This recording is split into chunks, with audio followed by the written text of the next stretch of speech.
सभी को शुभ प्रभात, जय भीम, नमो बुद्धाय। जय भीम सर, नमो बुद्धाय।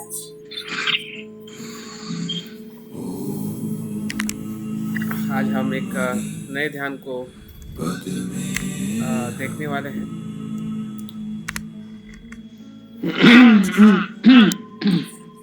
जैसे कि हम अभ्यास कर रहे हैं कि वज्रयाना ध्यान योग साधना, उसके जो विभिन्न पहलू हैं, जो बुद्ध से आए हुए हैं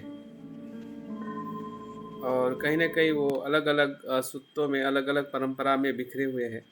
उन सभी बिखरे हुए तत्वों को या ध्यान परंपराओं को हम एकत्रित करते हुए हम देख पा रहे हैं कि हमारे इस कोर्स की शुरुआत हमने आनापानसति ध्यान साधना से की थी, जो कि हमें पता है कि आनापानसति ही वो ध्यान है जिस ध्यान से सिद्धार्थ ने बुद्धत्व को प्राप्त किया था।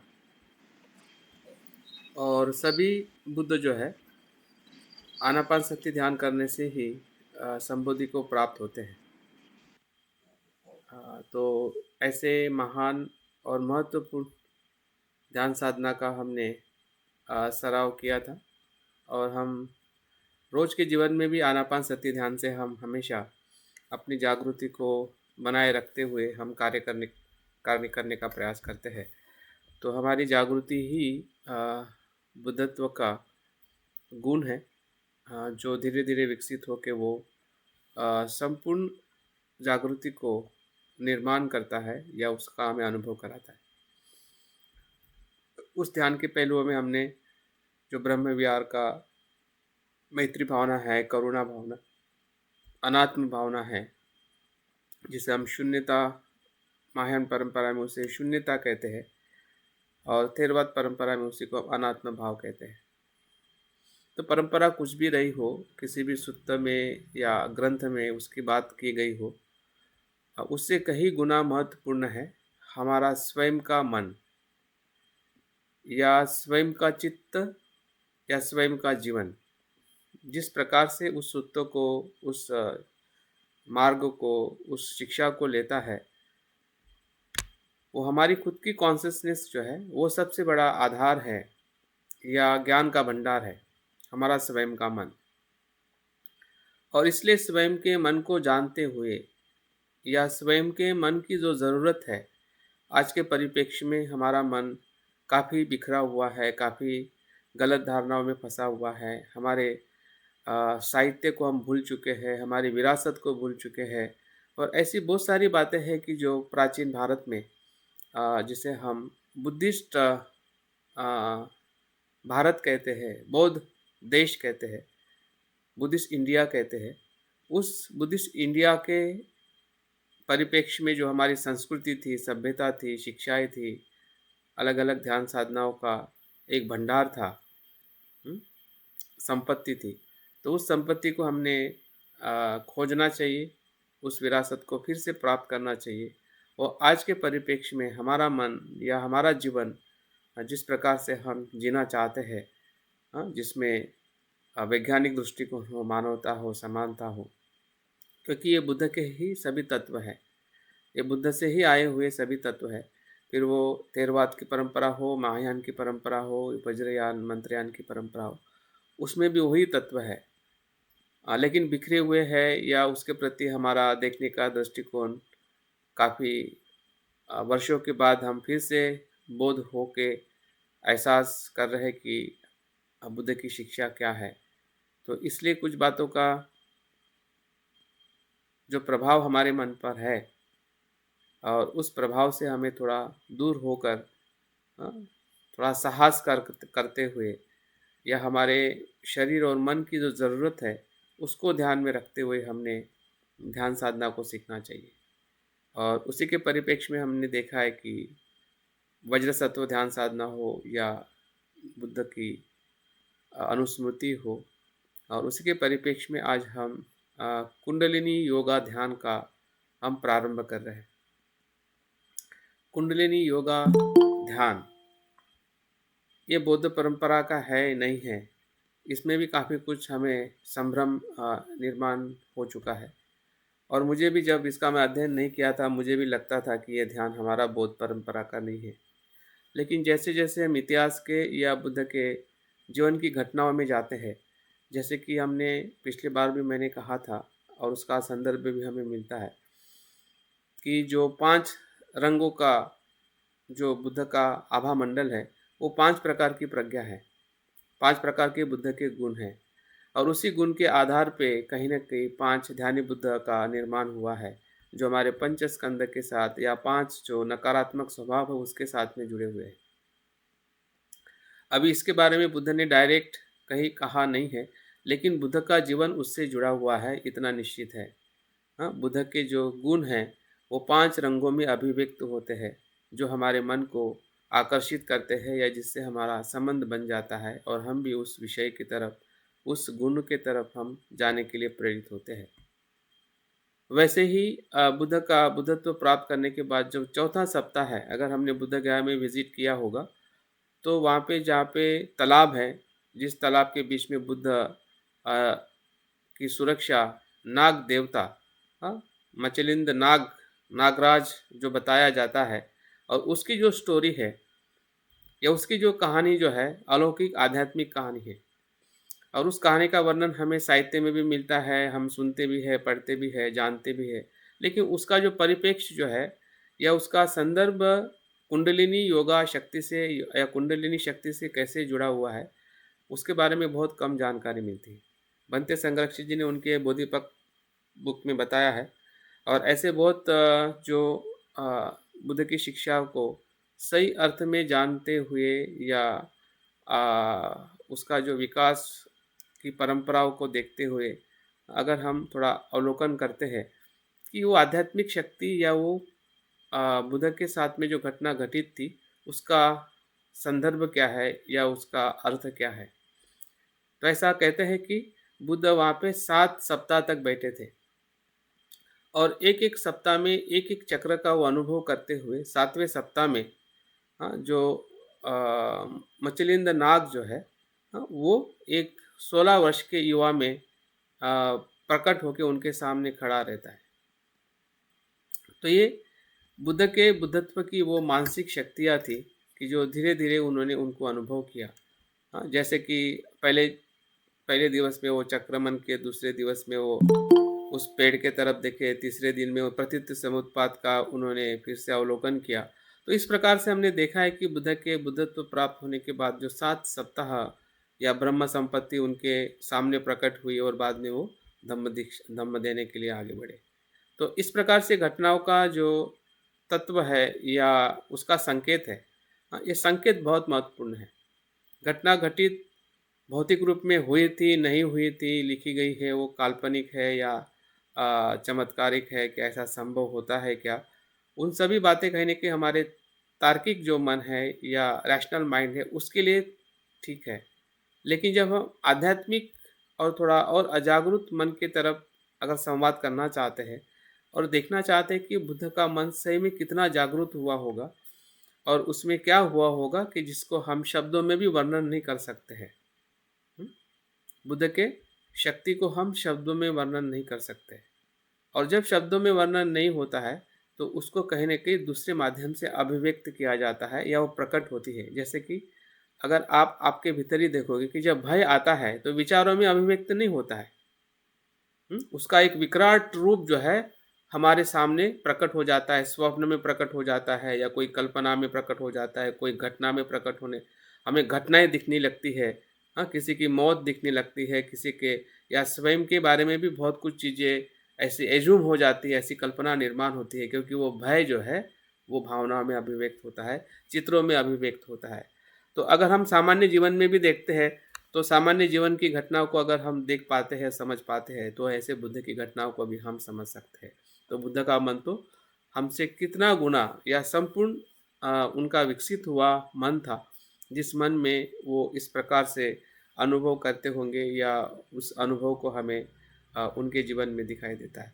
तो कुंडलिनी जो शक्ति जो है जो बताया जाता है कि बुद्ध को वो नागराज 7 अ कुंडलिनी देता है और 7 जो कुंडलिनी जो है या 7 प्रकार से जो बुद्ध की सुरक्षा की जाती है बादलों से, पानी से, और उस समय का जो एक वर्णन बताया जाता है, हाँ, कि बादल गरज रहे थे और बारिश गिर रही थी, और उसे अ, भवंडर में बुद्ध की सुरक्षितता निश्चित करते हैं। तो वो सुरक्षितता क्या थी? वो बुद्ध की आध्यात्मिक शक्ति थी। जो एक-एक चक्र का जो वर्णन उसमें हमें नहीं मिलता है, लेकिन अगर हम मूलाधार चक्र से लेके या सहस्त्र चक्र तक अगर हम उस शक्ति का अनुभव करते हैं, जो शक्ति हमें वज्रसत्व ध्यान में हमने देखी थी कि किस प्रकार से वज्रसत्व का जो तत्व जो है या प्रज्ञा या करुणा जो है हमारे शरीर के भीतर आके कैसे अकुशलता को नष्ट करते हुए प्रज्ञा का उत्पाद करती है, या प्रज्ञा से हम पूर्ण हो जाते हैं।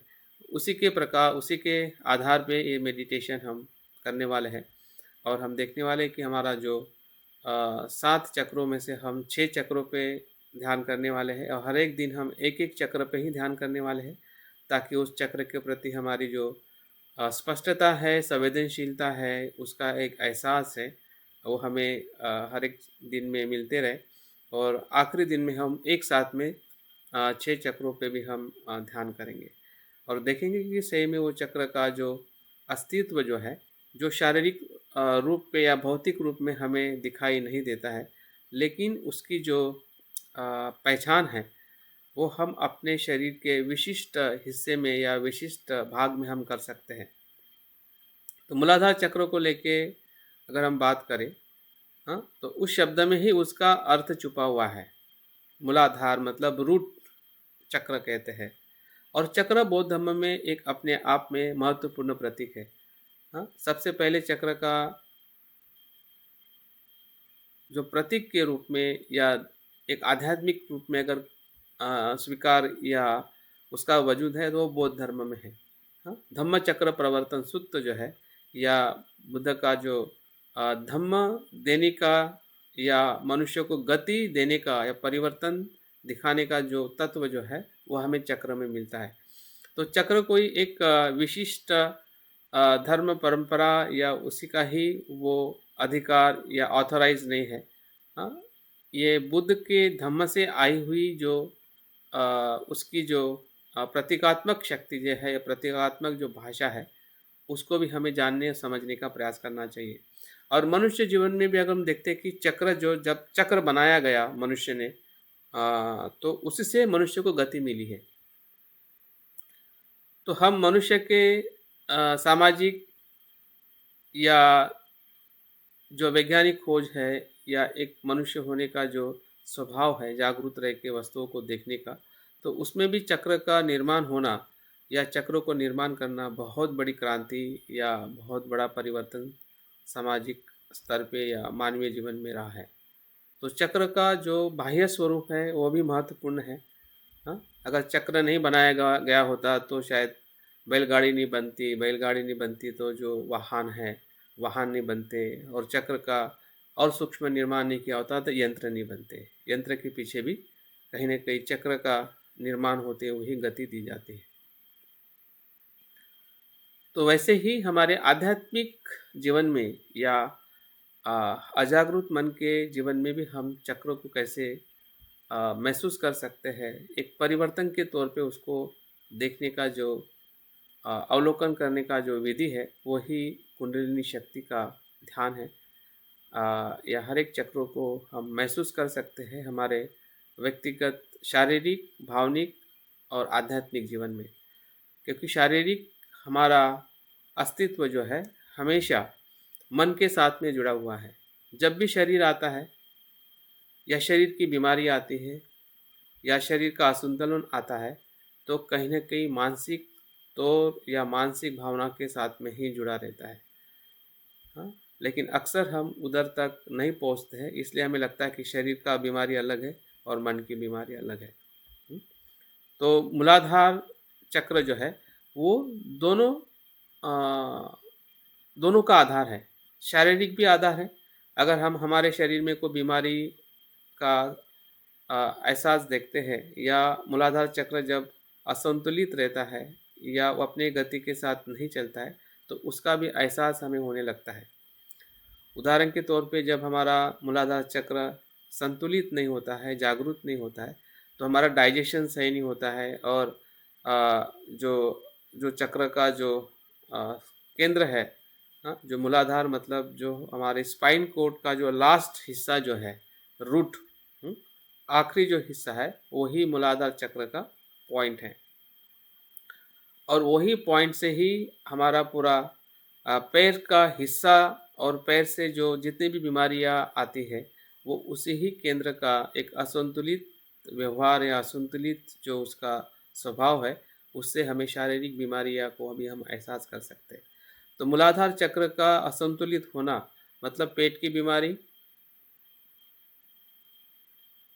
या पेट के नीचे का जो हमारा शरीर का हिस्सा है, हाँ, पैर से लेके एड़ी तक, घुटने तक, वो सभी बीमारियों का कहीं न कहीं हमारा उसका केंद्र है, वो है हमारा मूलाधार चक्र। अभी ऐसा होता है या नहीं होता है, इसका हम धीरे-धीरे अनुभव कर सकते हैं और हमारी जो भी रोग प्रतिकारात्मक शक्ति है, वो भी इसी ही केंद्र के साथ जुड़ी हुई है। अभी ऐसा क्यों होता है और ऐसा होता है, इसका आधार क्या है?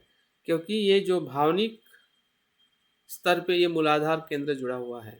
हमारी जितना भी भावना है, नकारात्मक भावना हो, सकारात्मक भावना हो, हाँ, उस भावनाओं का ये केंद्र है। ऐसा कहते हैं कि अजागरूक मन का स्रोत है, जहाँ से हम मूलाधार चक्र को देखते हुए या उसका जो एहसास है, वो हम दो प्रकार से कर सकते हैं, सकारात्मक और नकारात्मक।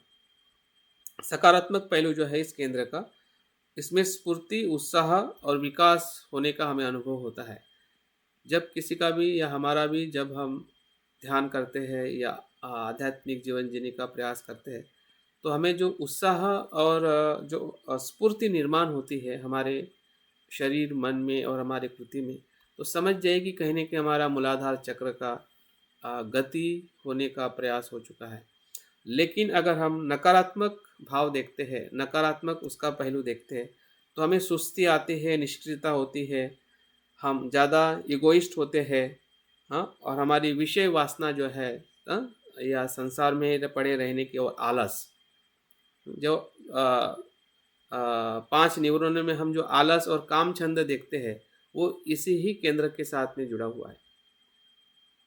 तो हमारी पहचान इस मूलाधार केंद्र की हमें दोनों तरीके से हो सकती है और दोनों तरीके से हमें कार्य करना है, शारीरिक रूप में भी और मानसिक और आध्यात्मिक रूप में भी, क्योंकि वो सभी शक्तियों का स्रोत है। ऐसा हम कह सकते हैं कि ये मूलाधार केंद्र से ही मनुष्य और प्राणी का जो स्वभाव हमें दिखाई दे रहा है, ये इसी का ही स्रोत है।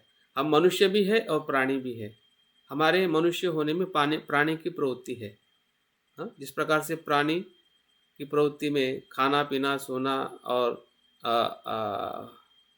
रिप्रोडक्ट करना इतना ही कार्य है, तो मूलाधार केंद्र का भी उतना ही महत्वपूर्ण कार्य है कि जो हमें दिखाई देता है। लेकिन साथ साथ में जब वो जागरूक होता है या आध्यात्मिक शक्ति में उसका हम रूपांतरण करते हैं, हाँ, तो उसी में से ही वो शक्ति जो है, हाँ, जो काम वासना की शक्ति है, वो आध्यात्मिक इच्छा के तरफ परिवर्तित होती है।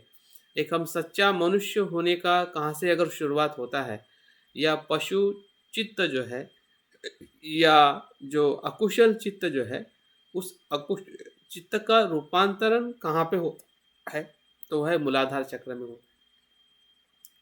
अगर नहीं हो रहा है तो समझ जाइए कि हम उसी मूलाधार चक्र के भीतर ही हम हैं, उसका संतुलन हमारे पास में नहीं हम कर पा रहे। अगर हम बौद्ध तत्व में अगर उसको देखते हैं या बौद्ध चित्त या मन या चैतसिक के आधार पे हम उसको देखते हैं, तो काम छंद और धम्म छंद का एक संतुलन है। काम छंद बुरा नहीं है, काम छंद है तभी तो संसार है, क्योंकि काम छंद से ही हम पैदा हुए हैं। लेकिन उसको सकारात्मक भाव से देखते हुए धम्म छंद की तरफ उस काम छंद की शक्ति को परिवर्तित करना, यही मूलाधार चक्र का कार्य है, या मूलाधार चक्र को अनुभव करने का हम हमेशा उसका अनुभव ले सकते हैं। जब जब भी हमें कामचंद निर्माण होता है, तो समझ जाइए कि मूलाधार चक्र वो कहीं न कहीं संकेत दे रहा है। अगर हम सजग नहीं हैं, तो वो कामचंद हमें संसार में ही फँसे रहने का, निष्क्रिय होने का, आलस होने का या डर है या आत्मविश्वास की जो कमी है, वो सभी बातें हम अपने जीवन में देख सकते हैं कि ऐसा अगर हो रहा है, तो निश्चित ही है कि मूलाधार केंद्र पे हमें काम करना होगा। हुँ। अगर धम्मचंद की तरफ हम बढ़ रहे हैं, तो निश्चित ही समझना चाहिए कि हम हमारे मूलाधार केंद्र पे कार्य करने के लिए हम सक्षम हैं या हम उस केंद्र का सही जागृति है या सजगता जो है वो हमारी बढ़ती जा रही है। तो ये मूलाधार चक्र या ये कुंडलिनी योगा हमें अपने सही सही का मतलब है कि हम अपने पथ पे है या नहीं है, इसका हमें स्वयं अवलोकन करने के लिए मदद कर सकता है। क्योंकि कभी-कभी हम आध्यात्मिक जीवन जीते हैं, लेकिन हमें ये पता नहीं होता है कि हम कहाँ पे गलत है, कहाँ पे रुके हुए हैं, कहाँ पे फँसे हुए हैं। बौद्धिक तौर पे शायद हमें पता चल जाता है। लोग भी हमें बताते कि तुम गुस्सा करते हो या तुम्हारा ये स्वभाव सही नहीं है। ये हमें भी कभी-कभी हमारा स्वभाव दिखाई देता है, लेकिन फिर भी बहुत सारी चीज़ें हमें समझ में नहीं आती है, क्योंकि समझने का नज़रिया या तरीका है, कहीं न कहीं हमारे पास में सिर्फ़ लिखा होगा या सुना होगा, लेकिन प्रत्यक्ष अनुभव हमारे पास नहीं होने की वजह से हम उस चीज़ को पूरी तरह से स्वीकार नहीं कर पाते हैं।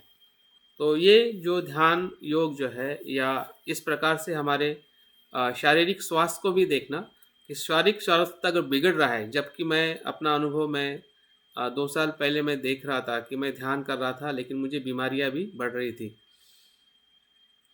मेरा ब्लड प्रेशर बढ़ रहा था या मैं दवाई खा रहा था, मेरा स्किन का प्रॉब्लम हो रहा था। तब मैंने फिर से सोचा कि मैं सही में आध्यात्मिक जीवन में आगे बढ़ रहा हूँ क्या? या सही में मैं सुख की तरफ जा रहा हूँ, तो मुझे शारीरिक दुःख क्यों पैदा निर्माण हो रहा है? तो मैंने अवलोकन किया और देखा कि मेरे कहीं न कहीं शारीरिक स्वास्थ्य में बदलाव लाना चाहिए। हुँ? और उसके सही बात को समझना चाहिए। हाँ, ध्यान के सही लाभ को मैंने लेना चाहिए। और जब देखा कि मूलाधार चक्र का जो हमारे स्वाद के साथ संबंध है और स्वाद पे हम कार्य नहीं करते। हम धम्म जीवन जीते हैं, ध्यान करते हैं, लेकिन स्वाद का जो अनुभव है, हम पूरी तरह से गलत तरीके से लेते हैं। हाँ, स्वाद के लिए हम खाना खाते हैं और खाना खाने से ही हमारी सभी बीमारियाँ निर्माण होती है।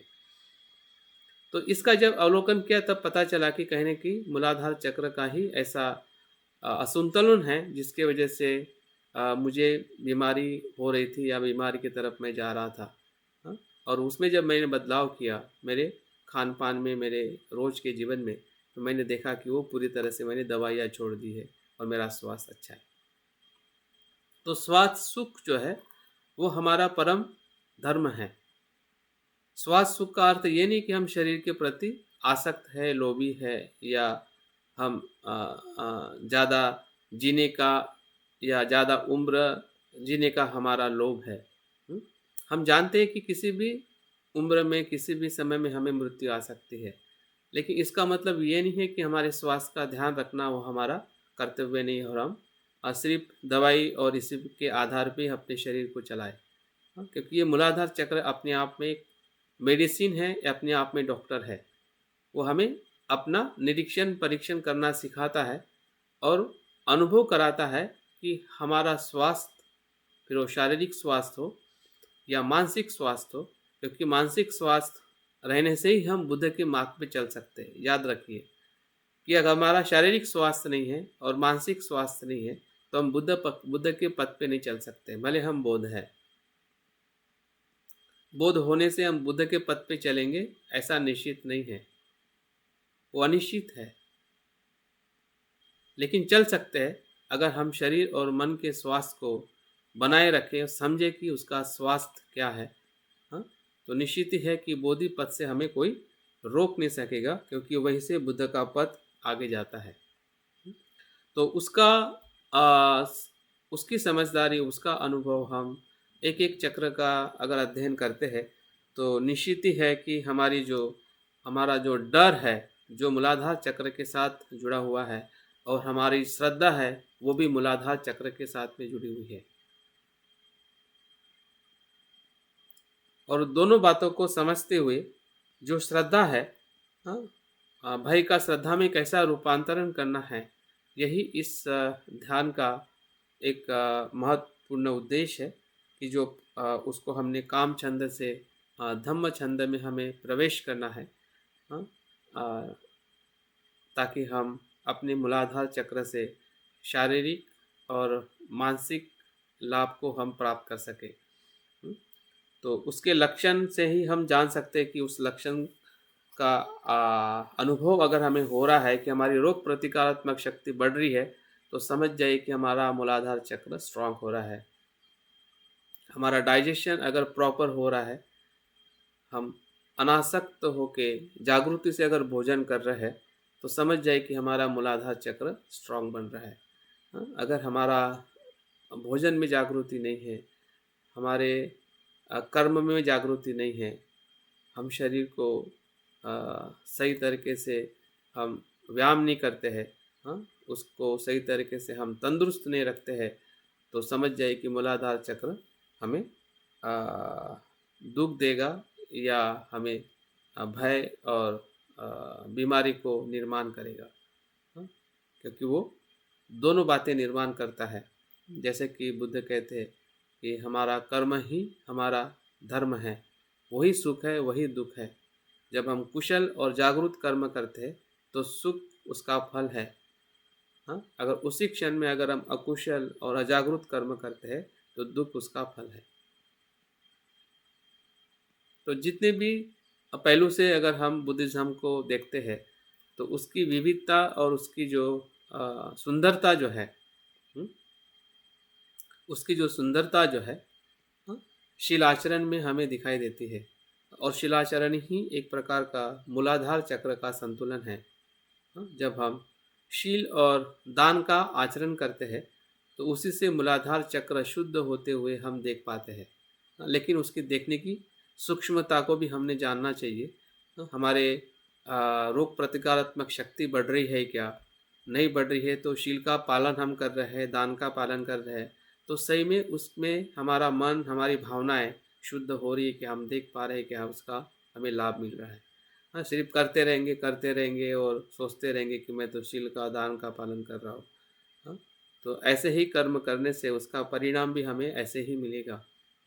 लेकिन अनुभव के तौर पे अगर हम करेंगे तो उसका परिणाम महाफलदायी हो सकता है, जो हमें हमेशा और सभी को कल्याण करने वाला रहेगा। तो मूलाधार चक्रों को हमने इस प्रकार से देखना है। उसको हम ध्यान में हमें 4 बातें देखनी है।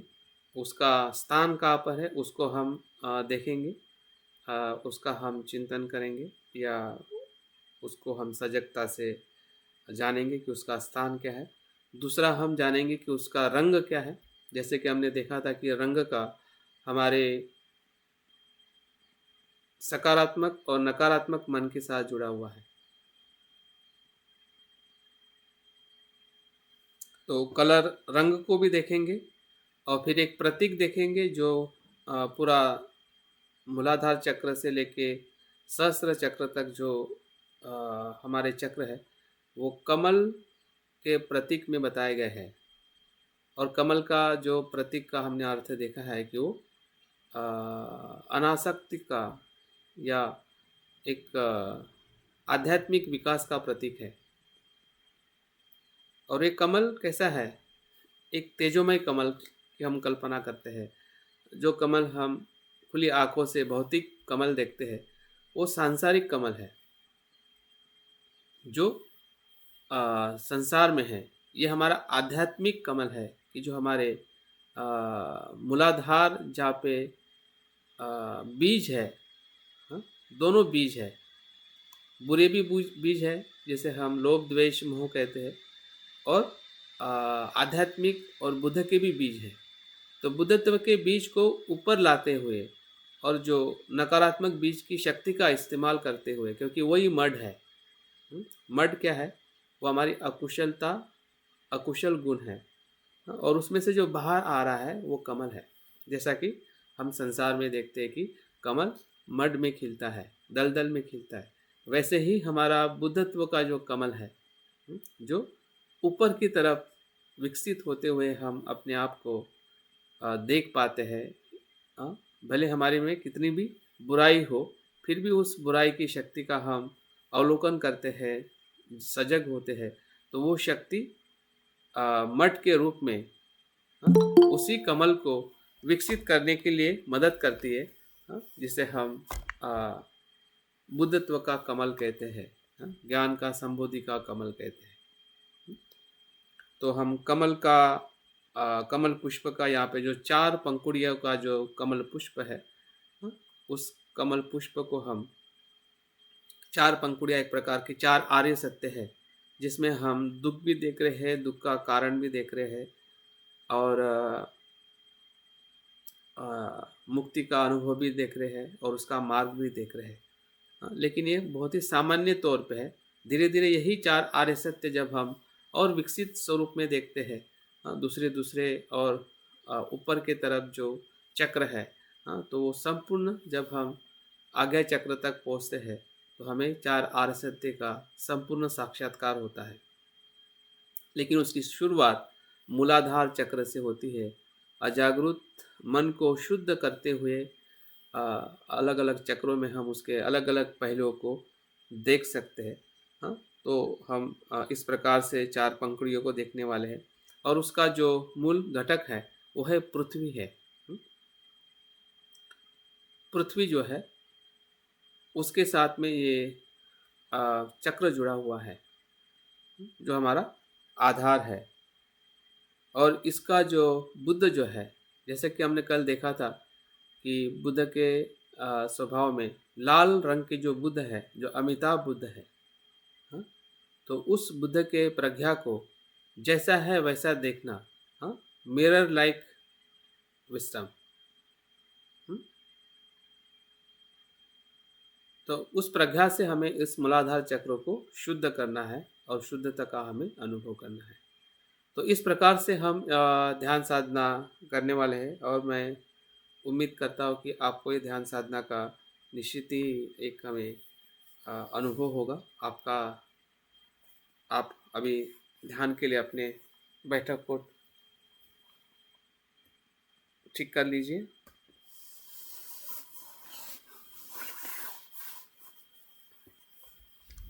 आपका शरीर, आपकी बैठक तनाव मुक्त करें।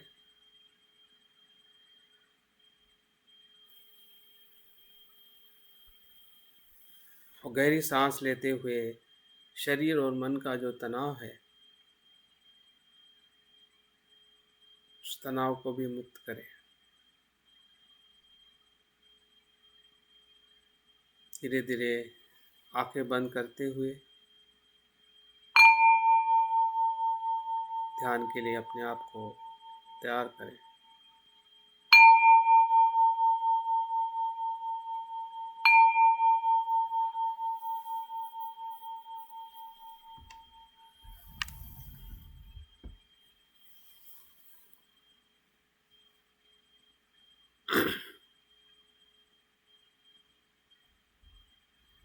मन में आने वाले विचार हम देख पा रहे हैं, सांस की तरह आ रहे हैं और जा रहे हैं।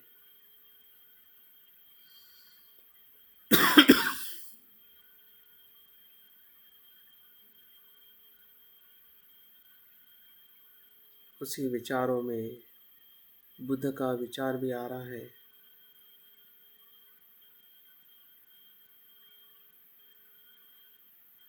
और हम प्रतिज्ञाबद्ध हो रहे हैं कि मैं बुद्ध बनूं, मैं बुद्ध बनूं।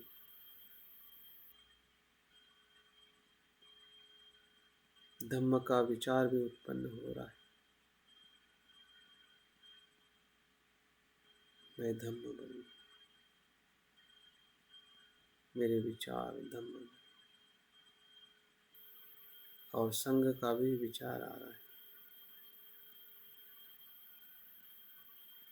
मैं मैत्रीपूर्ण हूँ। मैत्री का आचरण करूं।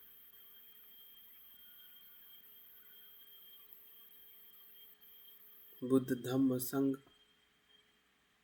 यही हमारा आधार है, हमारा आदर्श है।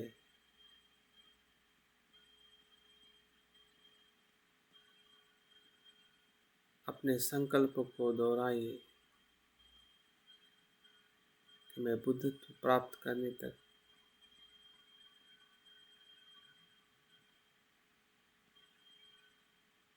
मैं बुद्ध धम्म संघ को शरण समर्पित हूँ।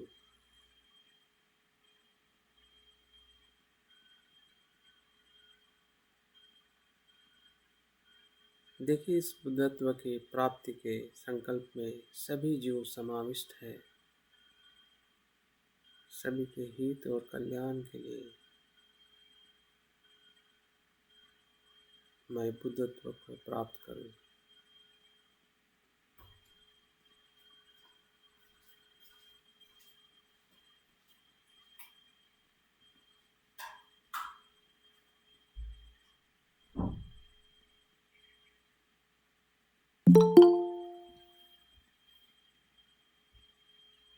देखिए, हमारे मन में श्रद्धा है, करुणा है, मैत्री है।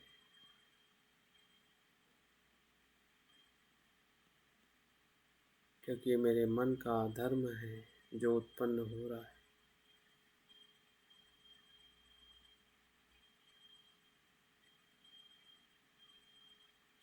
जैसा सांस लेना और छोड़ना शरीर का धर्म है,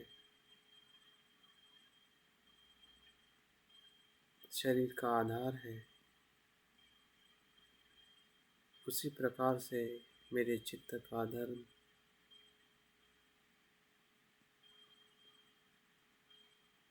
श्रद्धा, करुणा, मैत्री।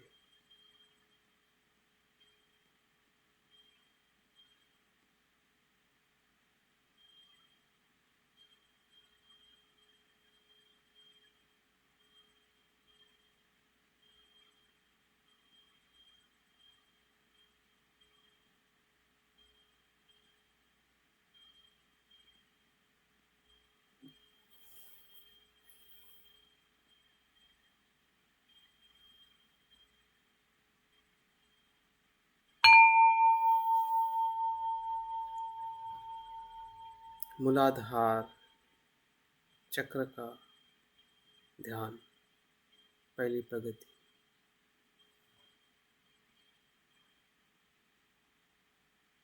मूलाधार चक्र के स्थान को महसूस करें, जो हमारी रीढ़ है। रीढ़ का निचला हिस्सा, आखिरी पॉइंट।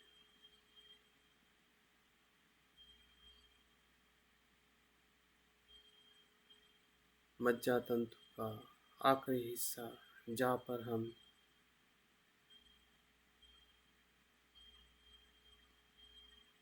बैठे हुए हैं। उस पीठ के कने का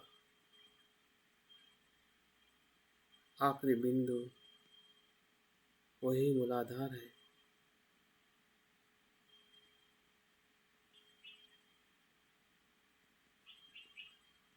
उस जगह को ध्यान से देखें। हमारी सांस वहाँ तक जा रही है और वापस आ रही है। स्थान के प्रति हम सजग हो रहे हैं कि यही वो जगह है जहाँ पे सभी अजागृत शक्ति, हमारे संस्कार, सभी संस्कारों के बीज उसी में विद्यमान है।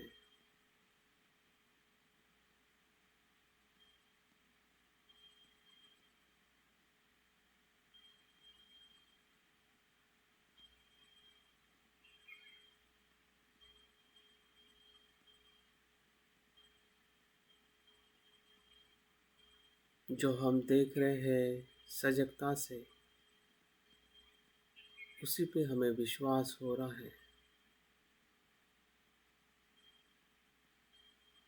हमारा मूलाधार चक्र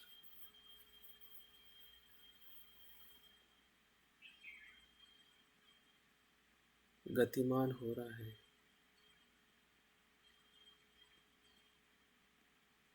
उसके स्वभाव को हम देख रहे हैं।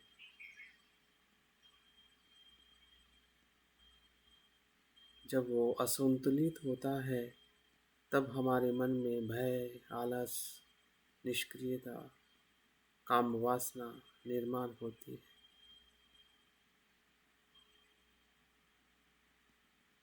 कामचंद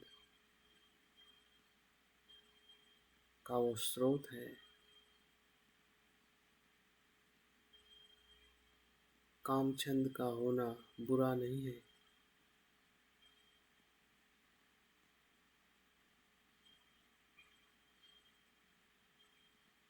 क्योंकि उसका वो आधार है।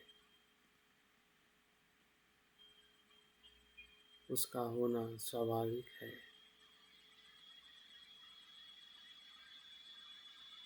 लेकिन उसका दुरुपयोग करना वो मूर्खता है, और उसी से हमारा ये चक्र असंतुलित होता है। हम खान पान में ध्यान नहीं रखते, क्योंकि हमारा स्वाद इंद्रिय इससे जुड़ा हुआ है।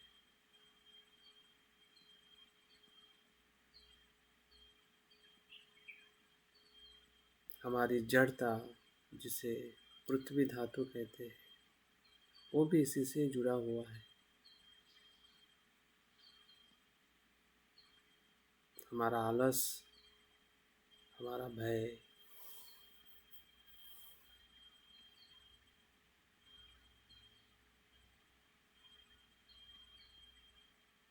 देखिए असंतुलन और भी अनुभव हमें हो रहा है। उसके होने से हमारा रोग प्रतिकारात्मक शक्ति भी कम होती है,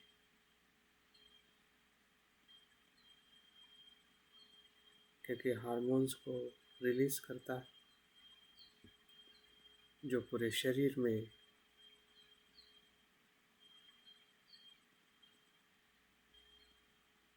उसकी असर होती है।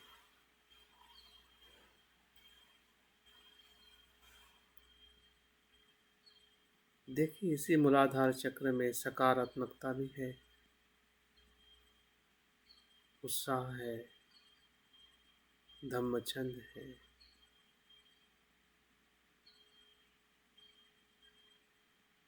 आनंद है,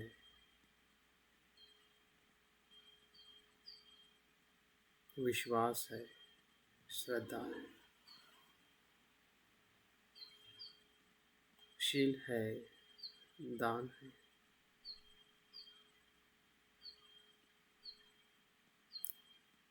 इसी से ये संतुलित होता है।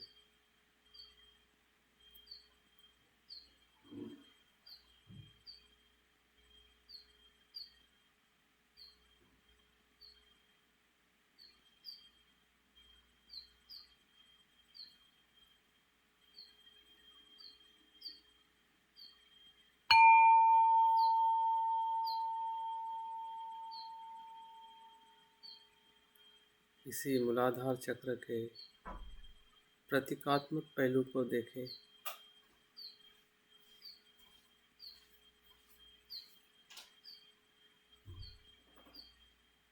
वो चक्र 4 पंखुड़ियों का कमल पुष्प है,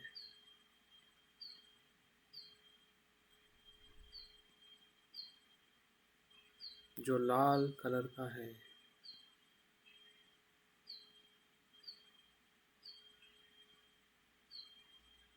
सांस का आना और जाना, उसको भी हम महसूस कर रहे हैं, और उस केंद्र पर सांस स्पर्श कर रहा है,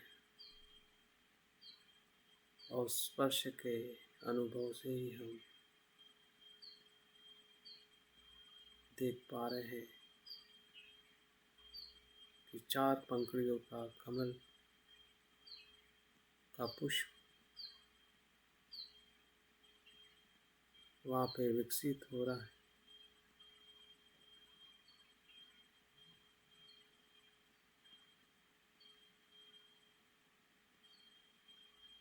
जो हमारे आध्यात्मिक विकास का प्रतीक है, ऊपर उठने का प्रतीक है। हमारा भय निर्भयता में परिवर्तित हो रहा है।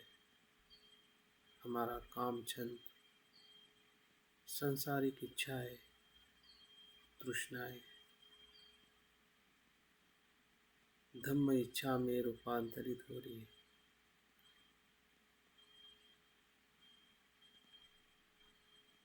बुद्ध होने की इच्छा में परिवर्तित हुई।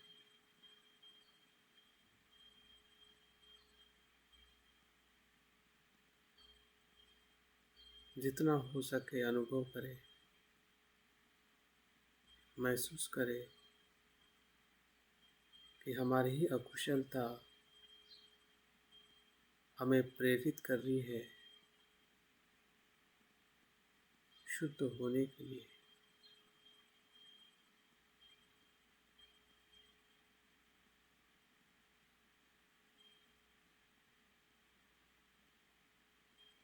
देखिए, वो 4 पंखुड़ियाँ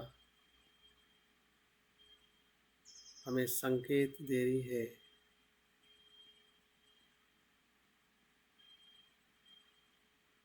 कि संसार दुख है, दुख का कारण है।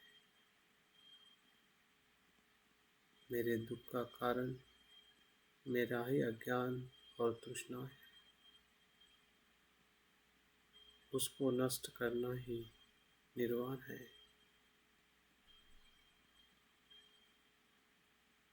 और निर्वाण का मार्ग प्रज्ञा, करुणा का और शिव का।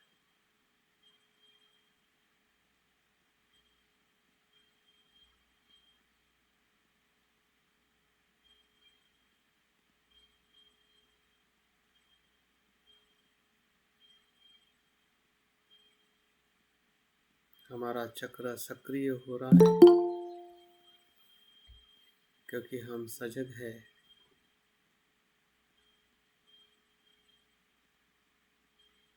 उस स्थान को, उस प्रतीक को, उस गुणों को हम देख पा रहे हैं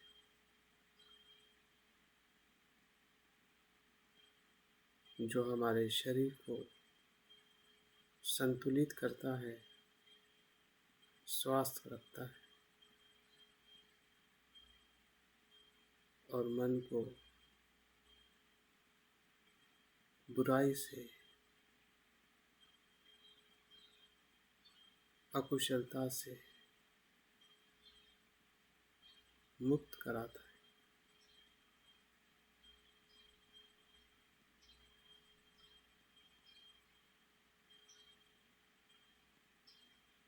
जो भी हम में बुराइयां है, उससे हम डर नहीं रहे हैं। हम जान रहे हैं वो हमारे कर्मों का परिणाम है।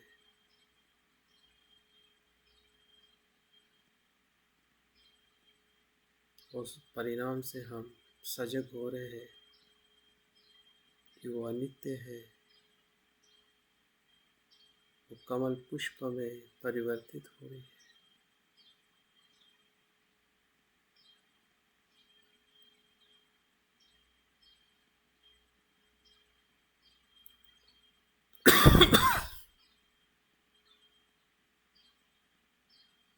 ये चक्र जागृत होने से हमारा पाचन शक्ति शुद्ध होगी। हमारे भीतर जो बीमारियां हैं उससे भी हम मुक्त हो रहे हैं।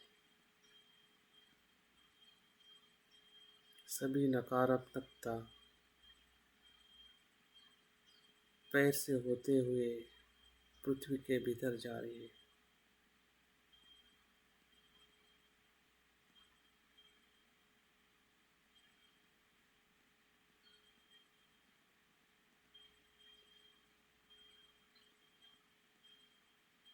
और अभी सिर्फ कमल पुष्प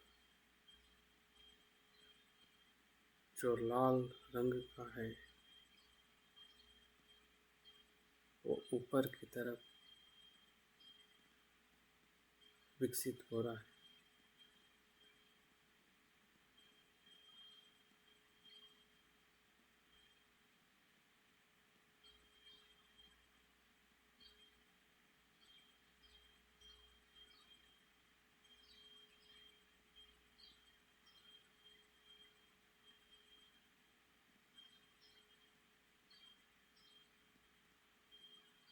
सांस का आना जाना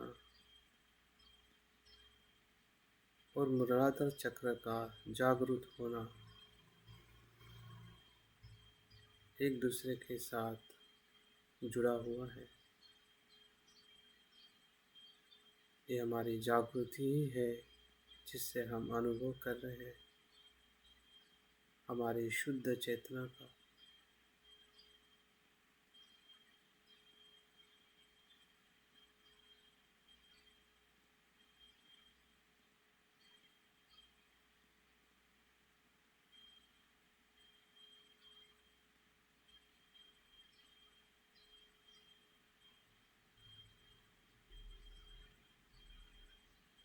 जिससे हमारे मन में डर, भय, चिंता, आलस, अहंकार सभी परिवर्तित हो गया है।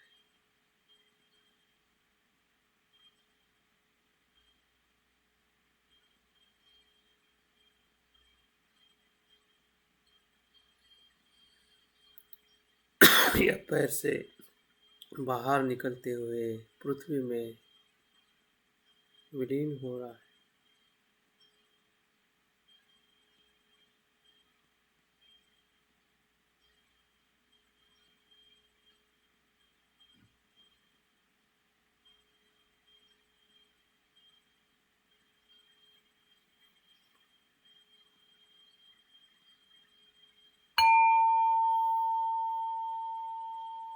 देखिए उस कमल पुष्प पर अमिताभ बुद्ध विराजमान हुए हैं।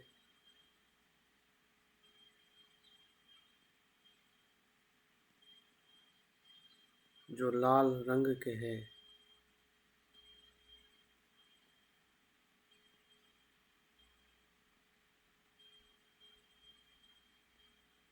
और ध्यान मुद्रा में है।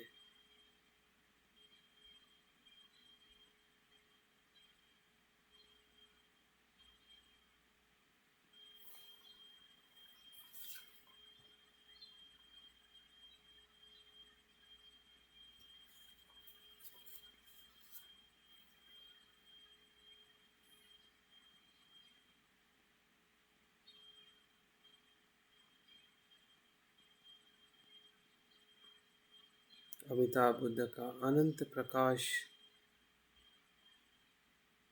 हमारे उस मूलाधार केंद्र को और प्रकाशित कर रहा है।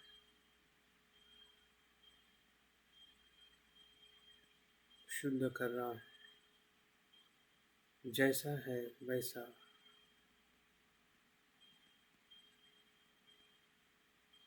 दिखा रहा है।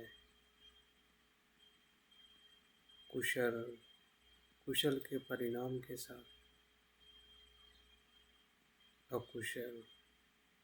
अकुशल परिणाम के साथ।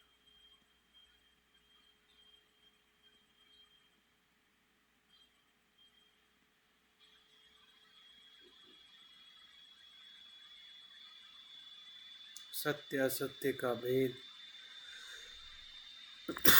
सार असार का भेद, शुभ अशुभ का भेद, प्रकाश अंधकार का भेद, सभी जैसे है वैसे हम देख पा रहे हैं।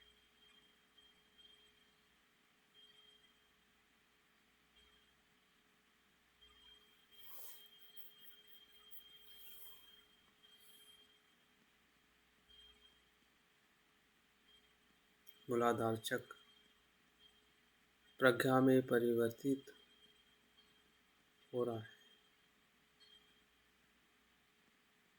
अमिताभ बुद्ध की प्रज्ञा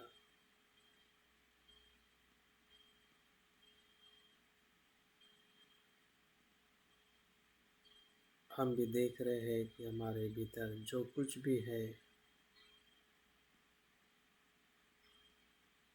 उसको देखने का विश्वास, सहनशीलता, निर्भयता हम में विकसित हो रही है।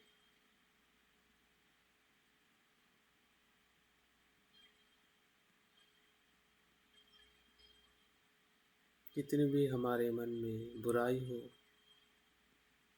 उसको भी हम देख पा रहे हैं। हम जान रहे हैं कि वो अनित्य है, वो मेरा नहीं है। मैं मुक्त हूँ, मैं अनासक्त हूँ, मैं शुद्ध हूँ।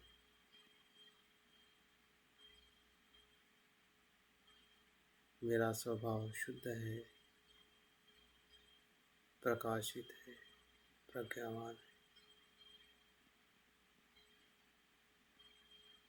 जैसा है वैसा देखना, वही मेरी प्रज्ञा है।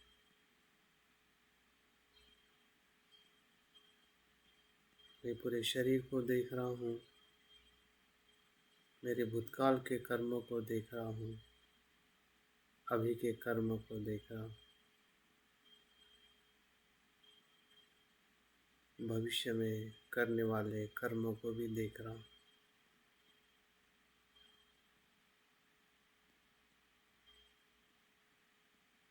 कुशल कर्म को भी देख रहा हूँ, अकुशल कर्मों को भी देख रहा हूँ।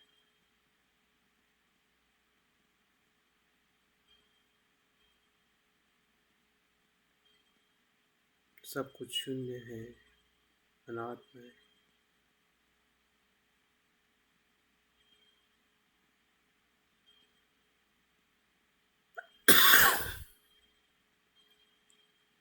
अपने कारणों से घटित होने वाले, उसमें मैं ऐसा कुछ नहीं। मेरी मैत्री भी, मेरी प्रज्ञा भी अनात्म है।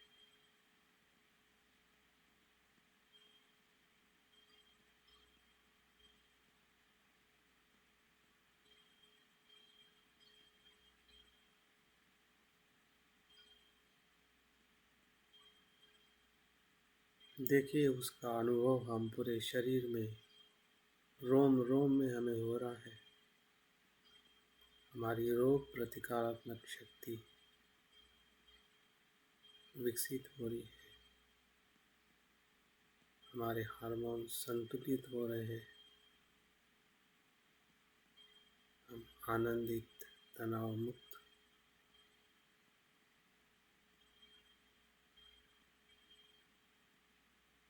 और मूलाधार चक्र का शुद्ध होना, गतिमान होना, उसको हम अनुभव कर रहे हैं।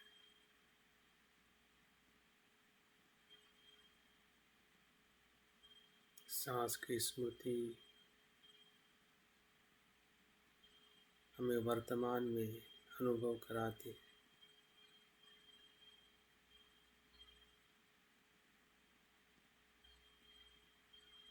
और हम सजग हैं,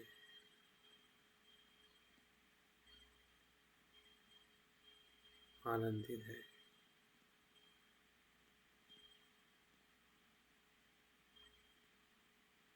प्रकाशित है।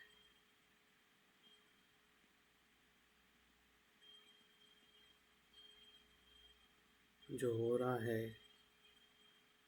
जो दिख रहा है, जो निर्माण हो रहा है,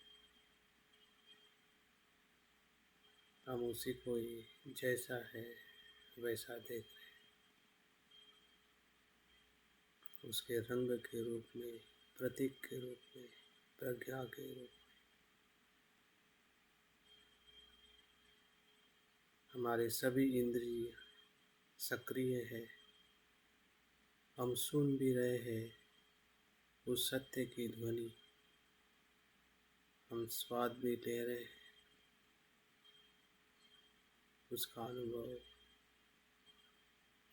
आँखों से भी हो रहा है, मन की आँखों से, प्रज्ञा की आँखों से।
मूलाधार चक्र का जागरूक होने का एहसास हम ले पा रहे हैं और हम सभी क्लेशों से मुक्त हो रहे, उसका रूपांतरण हो रहा है, उसका परिवर्तन हो रहा है।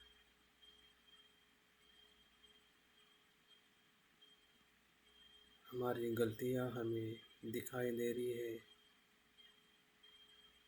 कि किस प्रकार के आहार विहार विचारों से मेरा मूलाधार केंद्र असंतुलित होता है। जब हम किसी अति को आलम्बन करते हैं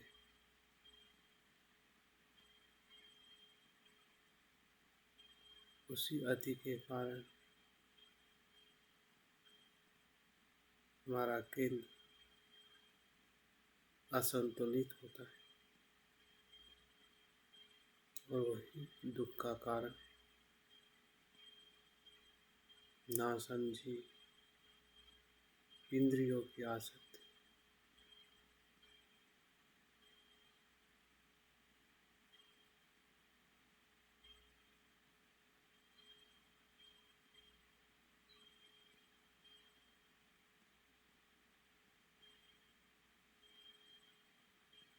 अमिताभ बुद्ध की प्रज्ञा से हम सब कुछ समझ पा रहे हैं,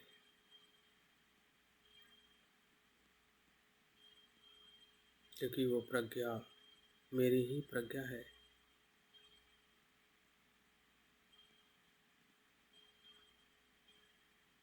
जैसा है वैसा देखना।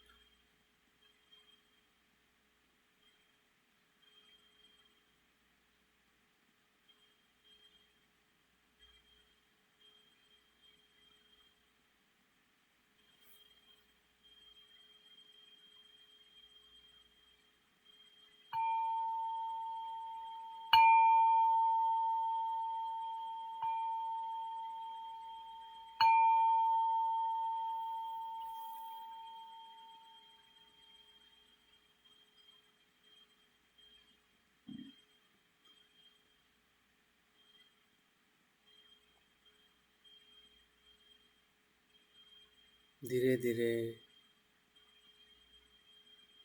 जो कुछ भी हमने निर्माण किया है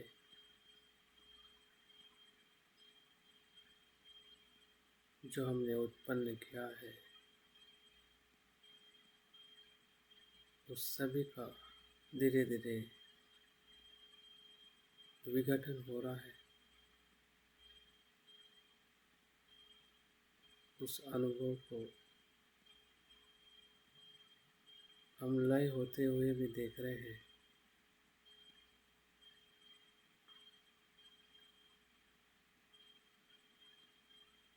उसका शुद्ध स्वरूप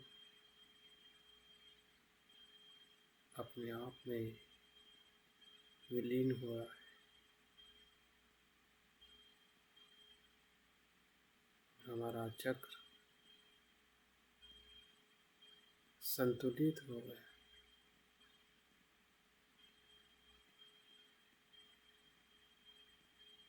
हम प्रज्ञावान हो गए। हमारी जागृति विकसित हो गई है।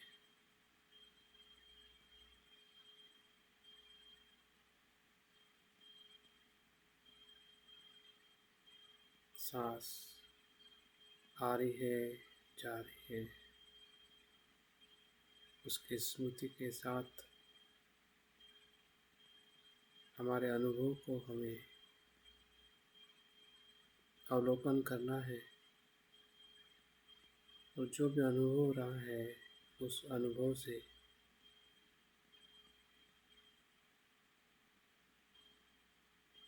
हमारे कर्म को हमें शुद्ध करना, जिससे हमारा मूलाधार चक्र संतुलित रहे।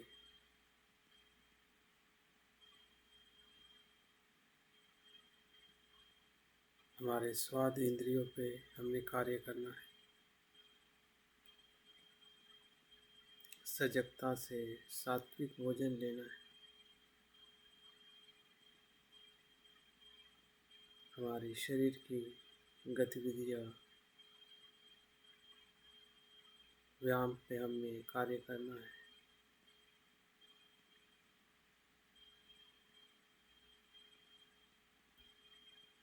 हमारी वाणी और विचार को शुद्ध रखना है।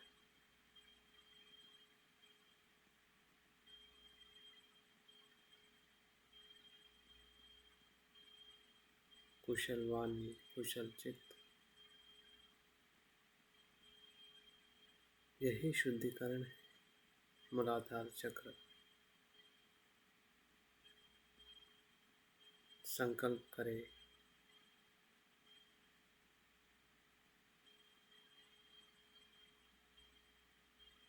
और वैसे ही कृति करे।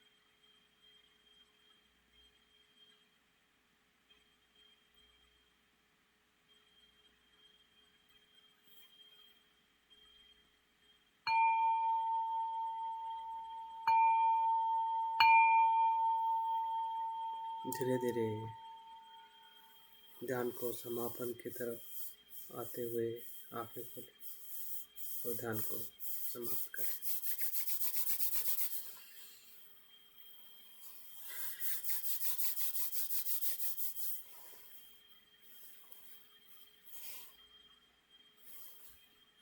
तो आज हम मूलाधार चक्र पे हमने कार्य किया है और कल हम थोड़ा और ऊपर उठेंगे और मणिपुर चक्र जो है, जो हमारा नाभि केंद्र है, उस केंद्र की तरफ हम सजगता का जागरूक करने का हम कार्य करेंगे। देखते हैं वो अनुभव भी हमें और आगे की तरफ ले जाने के लिए मदद करें। बहुत बहुत धन्यवाद। जय भीम।